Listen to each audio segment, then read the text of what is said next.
બંધારણના હક તો બધા હોય જ છે, બટ એ લોકોને એવું કોઈ વસ્તુ પ્રોવાઈડ ના કરવી જોઈએ. જેમ કે અમુક કાયદા આતંકવાદીઓને લઈને ઘણા સ્ટ્રિક્ટ બનાવવાની જરૂર છે.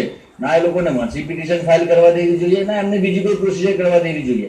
એનું રીઝન હું તમને કહીશ. કારણ કે મુંબઈ બ્લાસ્ટ નો આરોપી છે આ, એના જે કાવતરાથી અને મુંબઈ બ્લાસ્ટ જે થયો છે એનાથી એવા એટલા બધા નિર્દોષ લોકો માર્યા ગયા છે કે એ લોકોને કોઈ એક મિનિટનો ટાઈમ નથી મળ્યો.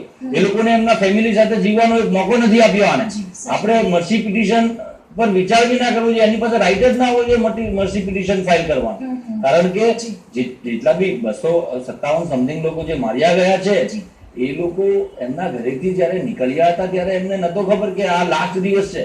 અને આ કયો ધર્મ છે? આ આતંકવાદી ધર્મ એ કોઈ ધર્મ જ નથી. મારો પોઈન્ટ ઓફ વ્યૂ છે કે આતંકવાદીઓમાં કોઈ મર્સી પિટિશન ન આવવી જોઈએ, આતંકવાદીઓને કોઈ પ્રોસિજર ન આવવી જોઈએ. સીધું પ્રૂવ થયું કે આ કેસમાં આ દોષી છે તો કોઈ ચર્ચા નહીં, કોઈ વિચારણા નહીં, સીધો એને હેંગ કરી દેવો જોઈએ. અને બીજી એક વસ્તુ, એક સૌથી મોટું પરિવર્તન એ લાવવાની જરૂર છે કે જેટલા બી સેલિબ્રિટીઝ છે જે ઇન્ડિયન ભારતના, અને એવા તમામ લોકો જે આતંકવાદીઓની તરફેણમાં બોલી રહ્યા છે એ લોકોને પણ મતલબ સ્ટ્રીક્ટ સજા કઈ કરી દેવી જોઈએ.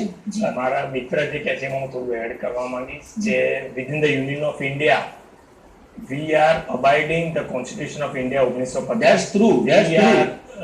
આતંકવાદીઓ માટે કોઈ કોન્સ્ટિટ્યુશન ઓફ ઇન્ડિયા ના આવવું જોઈએ. હું એ જ કહેવા માંગુ છું. એટલે આપણે સબસ્ટેન્શિયલ ચેન્જીસ લાવવા પડે. મારો કહેવાનો પર્પઝ એ છે કે કોન્સ્ટિટ્યુશન ઓફ ઇન્ડિયાના જેટલા પણ અધિકાર છે એ કોમન મેન માટેના છે, આતંકવાદીઓ માટેના નહીં. આ તો કોઈ પણ આપણા સ્વજનોને મારીને જતું રહેશે ને આપણે એને કોન્સ્ટિટ્યુશન ઓફ ઇન્ડિયાના અધિકાર આપવાની વાત કરીએ એટલા તો મજબૂર નથી આપણે. જ્યારે પણ નિર્દોષ લોકોના જીવ ગુમાવાય છે ત્યારે ચોક્કસપણે એમ થાય કે કાયદાકીય પ્રક્રિયા બધું તેજ બને ને બધું કડક બને.